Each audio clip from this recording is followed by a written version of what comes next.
अस्सलाम वालेकुम। अक्सर पेरेंट्स जब चेकअप के लिए अपने बच्चे को डॉक्टर के पास लेके जाते हैं तो डॉक्टर्स जो सवाल करते हैं कि जी बच्चा पैदाइश के बाद फ़ौरन रोया था या लेट रोया था। तो अक्सर पेरेंट्स का ये सवाल होता है कि डॉक्टर्स ये क्यों पूछते हैं कि आप बच्चे का पैदाइश के फ़ौरन बाद रोना ज़रूरी है या कितनी देर के बाद रोना जो है वो लिमिटेड है, उससे कोई इशू नहीं हो सकता, और अगर उस टाइम के बाद रोता है तो कोई इशू हो सकता है या नहीं हो सकता। तो जी बिल्कुल हो सकता है। ठीक है, बच्चे का पैदाइश के फ़ौरन बाद विद इन 30 सेकेंड्स बिल्कुल नॉर्मल कराया, अगर वो रोता है तो बिल्कुल नॉर्मल बच्चा है। अगर वो 30 सेकेंड्स के बाद 1 मिनट तक भी रोता है तो वो नॉर्मल क्राई में ही काउंट होता है। मतलब 30 सेकेंड्स टू 1 मिनट जो है वो नॉर्मल क्राई का टाइम ड्यूरेशन है।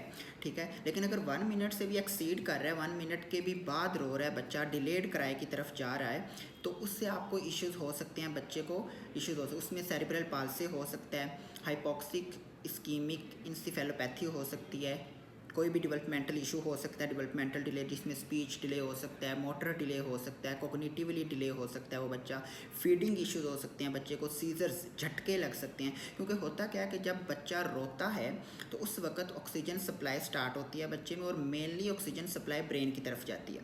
तो जब ब्रेन को ऑक्सीजन ही सही टाइम पे सप्लाई नहीं होती तो ब्रेन के पर्टिकुलर जो हिस्सा है उसमें डैमेज होने का खतरा होता है। उस पर्टिकुलर हिस्से के डैमेज होने से ये इश्यूज़, कोई भी डेवलपमेंटल डिले या डेवलपमेंटल इशू हो सकता है, जिससे में मोस्टली देखा गया है कि सेरिब्रल पाल्सी होता है ऐसे बच्चों को। तो जो नॉर्मल टाइम ड्यूरेशन है रोने का वो 30 सेकेंड्स टू 1 मिनट है। अब कुछ बच्चे ऐसे होते हैं कि जी 30 सेकेंड्स तक नहीं रोते, तो उनको फिर डॉक्टर्स स्टिमुलेट करके जो है ना रुलाते हैं, क्राई करवाते हैं, मतलब थपकी दे के, रब करके, ठीक है, डिफरेंट तरीकाकार हैं। ठीक है, तो अगर बच्चा विद इन 1 मिनट क्राई करता है तो वो भी नॉर्मल ही काउंट होता है। ऐसे बच्चे को बहुत कम चांसेस होते हैं कि कोई डेवलपमेंटल इशू हो या सेरिब्रल पाल्सी हो, ठीक है, या फिर HIE हो। ठीक है, बस ये होता है कि उसमें रेस्पिरेटरी डिस्ट्रेस का खतरा हो सकता है, फ़ौरन तौर पे भी बच्चे को ऑक्सीजन सप्लाई की ज़रूरत होती है, और उसके बाद लेटर ऑन भी उसको रेस्पिरेटरी डिस्ट्रेस या रेस्पिरेटरी डिप्रेशन का मसला हो सकता है, लेकिन उसमें कोई ऐसा डेवलपमेंटल इशू नहीं होता। अब ये बच्चा लेट क्यों रोता है, उसके बैक क्या कॉजेज़ होते हैं,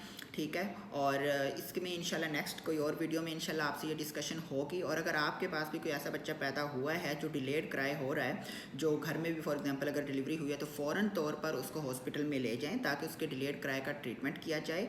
और अगर फॉर एग्जांपल कोई ऐसा बच्चा जो डिलेड क्राई था और उसमें आज वो डेवलपमेंटल इशू आ रहे हैं जिसमें सेरिब्रल पाल्सी और अदर डेवलपमेंटल डिलेज हैं, इन पे कुछ पे वीडियोज़ मेरी मौजूद हैं अकाउंट पर, वो आप देख सकते हैं। ठीक है, तो लाजमी डेवलपमेंटल पीडियाट्रिशियन से कंसल्ट करें, उस बच्चे का ट्रीटमेंट करवाएं ताकि वो अपनी ज़िंदगी आपके ताउन से अच्छी गुजार सके। Thank you.